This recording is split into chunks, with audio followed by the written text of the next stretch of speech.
Although it's difficult, this is an endeavor worthwhile.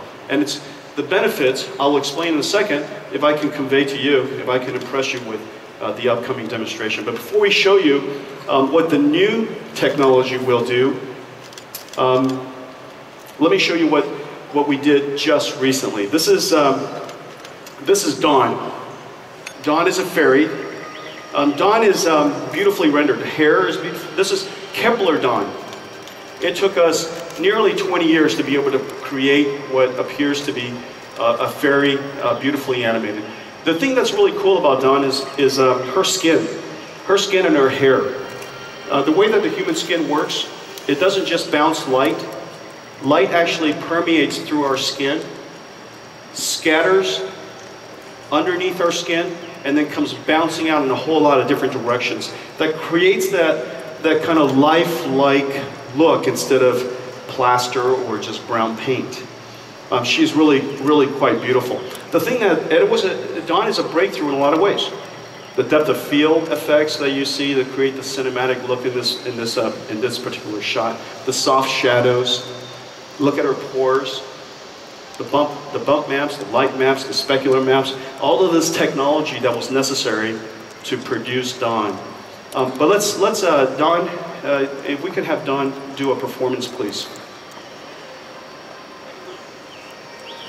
And this is where the challenge of computer graphics comes.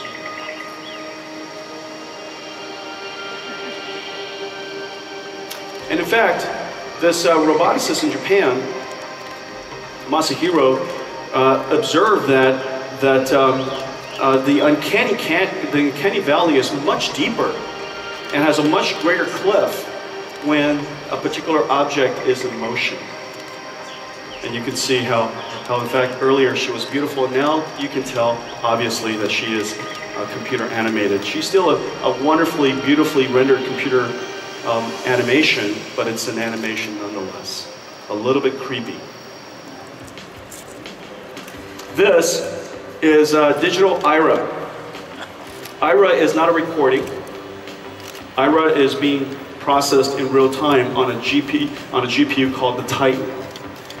Just mathematically, it takes about 8,000 instructions, 8,000 instruction long program to articulate the geometry, all of the meshes, and all of the pixel processing necessary for each and every pixel. Each one, the 8,000 instructions, call it 5 floating point operations per instruction, 40,000 ops per pixel. Multiply that by, call it half the screen of HD, and multiply that by 60 hertz, and you get something along the lines of about 2 teraflops, which is about half of the performance necessary by Titan, which is one of the reasons why we built Titan, so that we can do things like this. Now, of course, the lighting is wonderful. You can see the subtleties of the pores. Look at the way the shadow rolls over his eyes.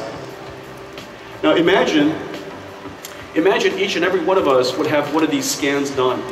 And I frankly think that every important person on earth ought to have it done. Could you imagine if Lincoln had this done?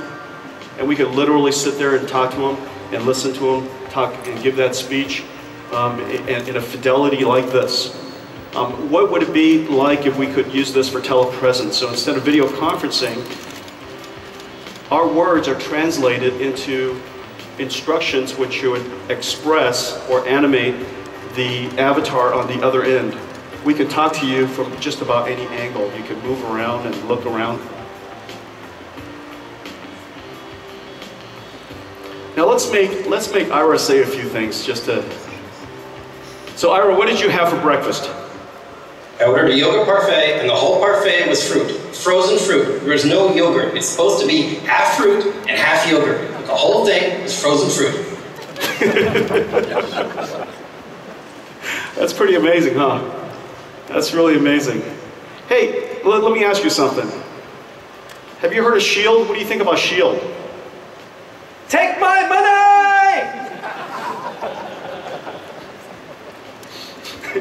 All right, let's make well, let's see, what can I make you do? Okay, show me Zoolander. That's not bad. Okay. Show me white guy dancing.